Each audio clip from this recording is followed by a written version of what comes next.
Rip City Mornings. Obviously, ton of discussion on the internet and then on this show, on podcasts, on our TV. Could the NFL send players to the NBA? Could NBA players play in the NFL? Austin Rivers says 30 NBA players right now could make it into the NFL. But really, the big question is, could a high school hockey standout run a 400-meter dash? Well, luckily enough, our next guest has already proven that can happen. He is our good friend from the I-5 corridor, Tyson Alger, back on the big show. Good morning, Tyson. How we doing? I'm doing good, man. I'm interested to see where we're going with this one. Well, okay. So, it's a dumb debate that we have been doing, and I live in a world, Tyson, of dumb debates. A lot of people want to look down their nose. We don't on this show. We embrace dumb debates. But I guess there's two arguments here with what went on the internet yesterday. I guess, A, the first argument is which sport has the best athletes? And then I think, B, the other argument is which sports athletes could transition easier into other sports? Because I think those are two very, very different questions. You know what I mean? Yeah. It was a fascinating one, and I'm assuming you saw my tweet or my X or whatever you call it. I'm landing on the basketball side of things with a little bit of a caveat, because I mean, like, obviously, I don't think you're going to have a whole bunch of basketball players suddenly ending up playing linebacker or along the trenches, or even like maybe even running backs where you're going to be consistently getting hit. I mean, like, these guys don't like to play back-to-backs. That being said, you know, I did see like a 5'8", 165-pound Johnny Lloyd like wrap up his like 4-year career with Dana Altman and then just say like, hey, let's go play some football, and then contribute to one of the best Oregon Ducks football teams of all time. So I think football is a sport that has more positions open for just sheer athletes. And I think there are a lot of just sheer athletes in basketball who have, you know, the type of size vertically that you kind of look for in certain football positions. But yeah, it's a fun argument, especially here in May for sports talk radio. I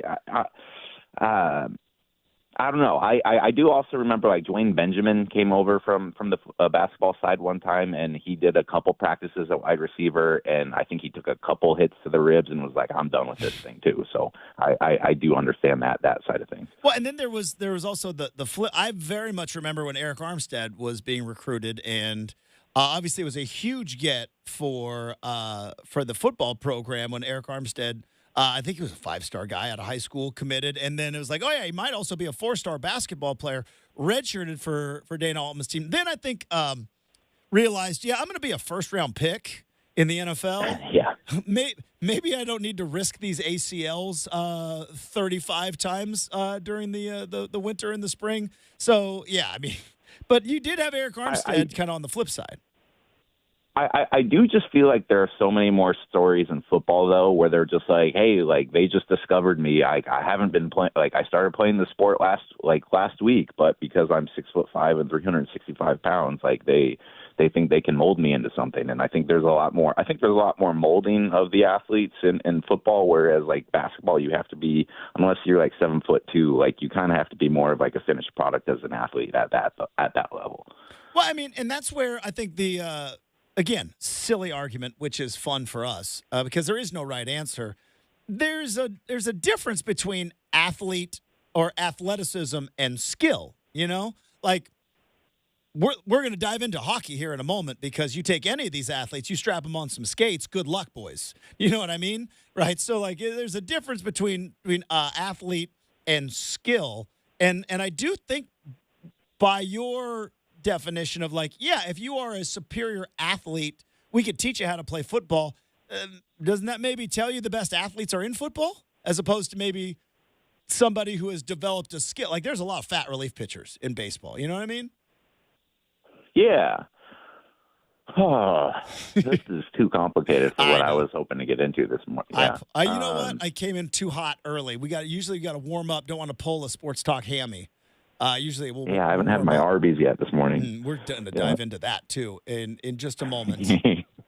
All right, let's talk some Oregon Duck football real quick, and it's been kind of a reoccurring theme throughout the offseason, Tyson, and it seems to happen each and every week where you think they're kind of done with this roster, right? With the amount of recruiting that they have done, and then the transfer portal in the winter, and then now they hit the transfer portal in the spring. Another big, giant defensive lineman. Some people on the internet are, I don't know if they're not really crying foul, but they're whining a little bit because they're now just realizing that the multi-billion-dollar athletic apparel conglomerate that Oregon has been partnered with for the better part of 2 decades has a lot of deep pockets and a lot of influence.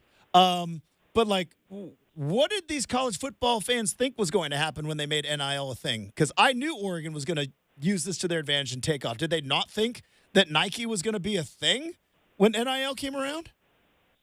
Yeah, it's like, okay, we've had 20 years of Oregon and Nike and Phil exercising every little kind of advantage that they can in the book, whether it be the facilities or uniforms or, just like the Nike influence with the billboards. And you mean to say you're surprised that now that endorsements and giving money and that sort of thing is legal? You're surprised that Oregon's maximizing that? This is to me, it's one of the least surprising things ever. And then especially when you kind of look at kind of the timing of all this too, this worked out a really great time for Oregon where Mario Cristobal had built up the kind of the recruiting reserves and talent levels in Eugene to where the transfer portal has been the kind of the go-to method for the Dan Lanning era and kind of patching up the doors when somebody leaves. I mean, you're losing Bo Nix and Troy Franklin and Jackson Powers Johnson from last year's team. But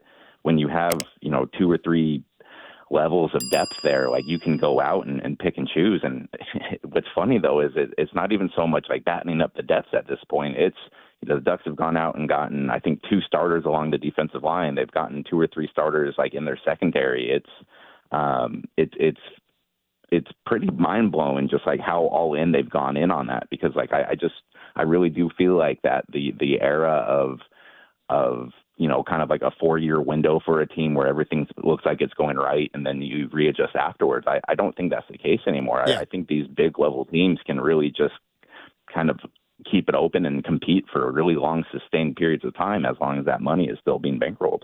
Well, and also kind of the stars aligning. And I remember when Chip Kelly took over in 2009 and he started running this blur offense and nobody knew how to defend it. And ultimately they would create some rules that would prevent kind of what Oregon was like. I don't know if anybody remembers 2009, 2010, 2011, and just how fast Oregon was going before they put in the substitution rule, which I think kind of took the legs out of what Oregon was doing offensively. But it was the right coach with the right rules, found a loophole at the perfect time. And I think from a recruiting standpoint, that's where Oregon's at right now. Because, you got Phil Knight. Yeah, you've got Nike and vis-a-vis Division Street LLC or whatever it's called. But you've also got the right guy in Dan Lanning, who, unlike what Dabo Swinney is doing, or even some other coaches like Chip Kelly, who did not want to play the game, boy, you got a coach that is yep, I'm going all in on this, and I'm ready to play the game right at the perfect time. Yeah, no, it's worked out perfectly for the Ducks, and you've seen just across the landscape, there's been so much discussion of why this isn't fun anymore for coaches, or why it's not as good, and that's why Saban got out, and you've seen some of these college basketball coaches get out. When have you ever heard Dan Lanning complain anything about the system? There's nothing there. This is a coach that has completely embraced it, and whether or not us as fans or people around think it's better for college football right now, that doesn't matter to him, because right now he's one of the best at working the current system. And as you said, every 5-6 years or maybe 10 years, like the system sort of like corrects itself. College football gets tiger proofed, if you will. And Yeah. I'm sure the goalposts will change a little bit, but so much of football is who dominates those eras, who's the best at the regulations in those eras. And right now Oregon's going in, and they're not ones that are like limping along. They're not ones that are making excuses as they're going along. They've completely jumped in. And I think, if you read the national coverage too, like it's pretty like widely spread that Oregon is getting a reputation of being the best in the country at this, whether it's the recruiting, the NIL, or the transfer portal. Like it's like Dan Lanning is on a trajectory right now, and it's been awfully impressive to see. I mean, it is. I mean, and I think I might have brought this up to you last week, but it's just fascinating to me as somebody that watched Oregon football my whole life and have covered them for the better part of 2 decades, to where you have a season, an all-time great season, made a BCS Bowl, or New Year's Six, whatever they're calling it now. So shows how old I am, Tyson. I just dropped a BCS reference. Hasn't happened since 2013. But you go to the Fiesta Bowl, which for years and years and years, that was a gold standard of a bowl game for Oregon. You lose your starting quarterback. You lose 8 players to the NFL. 8. You lose a handful to graduation. And the idea, and you're going into the Big Ten with Ohio State and Michigan and Wisconsin on the regular season schedule. And to think you're better off this year than the year before, that's what's insane to me. Well, okay, who does it remind you of a little bit? Remember who the Ducks opened their season 2 years ago in Atlanta against the defending national champions, who had just graduated, what was it, like 11 players from their defense, and like all those numbers. And then that opening game, what was the score of that? Was it like 49-3? 49-6. 49-6. Yeah, like that team like had all those things of, we lost all these dudes, and then they just got like dramatically better. Like that's, it's not time to start comparing Oregon to Georgia's or like these teams that have actually won national titles, but like those are the waters that the Ducks are attempting to swim in right now, and it seems like they're putting together the pieces that are going to get them into that league or spot. Tyson Alger from the I-5 corridor joining us here on 620 Rip City Radio. All right, we got to get into some important stuff because you and I, we finally did it, Tyson. We finally did it on Friday. You and I, we went out, we had some beers, we told some stories, we had some good times, and then in the midst of our conversations about multiple things, you dropped, I wouldn't say a bombshell, but it was a surprising. It was a surprising revelation that you dropped. You're an Arby's guy. Now, we've talked about Arby's on this show because on Tuesdays, Devon Pouncey comes into the show, and he informed me, and I didn't know this. Tyson, did you know that black people don't go to Arby's? This is what Pounce told me. And then I found out that my Wednesday every show guest, huge Arby's guy. What is it? Is it the curly fries? Is it the roast beef? Is it the Arby's sauce? Is it just the whole thing that just does it for you? What is it about the Arby's experience? So you go there. You don't go. You never go inside. You go through the drive-thru. So I can't say whether or not I've seen Devon there before or not. I get the market. Fresh turkey Swiss ranch turkey, something like that. Yeah. It's muscle memory at this point. I get that. I get a jalapeno roast beef slider, and occasionally like a mozzarella stick side. Like it's great. Like I don't know what sort of fast food joints that you attend, but I mean, like, stick to your burgers, I guess. Like stick to your regular oversalted fries. Ooh, you got a Diet Coke. You know what? Arby's is a Pepsi company, man. Like they got the Pepsi products. They're different. The whole reason I got upset about this is because, like, for the last 10 years, I've enjoyed going to the Arby's here on Lombard, and my wife has hated it. And then she saw some TikToks that, like, were recommending Arby's stuff, and she's like, we should go. And this is after the Arby's is closed, and it's my. I probably shouldn't let her listen to this podcast today, huh? I take it out of the rotation. Yeah, I mean, potentially, but. Well, because Arby's catches a lot of strays. I mean, out of nowhere. Like again, now you said like Look, I ride for McDonald's, right? I am a Mickey D's guy. But other than that, I have always tried to I've tried to sell people that the Whopper I still believe is an elite level burger, but everything else at Burger King stinks. So I kind of feel you because I catch a lot of strays as well because I ride for the Whopper and everybody thinks that Burger King is trash. the thing is I don't really vouch for the go-tos at Arby's, I guess. Like I'm not like a big get me a big roast beef and cheddar because the likelihood in this city of that coming out even semi-warm is slim there. Like you're probably getting a cold sandwich. But back when I was in college, though, it was I believe the deal was the 5-5-5, and you could get 5 items on their menu for $5 total. And look, man, I don't know what you've heard about print journalists, but we've never made all that much money. And back in the day, if you could get 5 items for $5, like that was about 2 days worth of food, and that's what powered the stories that you were reading at the time. So really, you should be thinking Arby's. Well, here's the thing. Back in the mid 2000s, Tyson, I was a fan of what was then known as the Big Montana. Now, you went to the University of Montana. Ooh. I don't know if the Big Montana was around when you were there in Missoula, but if you could say, Justin, you get to bring back something that has been lost in fast food lore. One, deep fried apple pies at McDonald's. But two, dude, so good. I know. We lost our way as a country when we stopped deep frying the pies at McDonald's, but neither here nor there. Big Montana is going to be high on the list. What? Tell me about a Big Montana. What's a Big Montana? It was a really big roast beef sandwich. Nothing really to it. It was just it was a very big half pound of roast beef on the Big Montana. Half pound.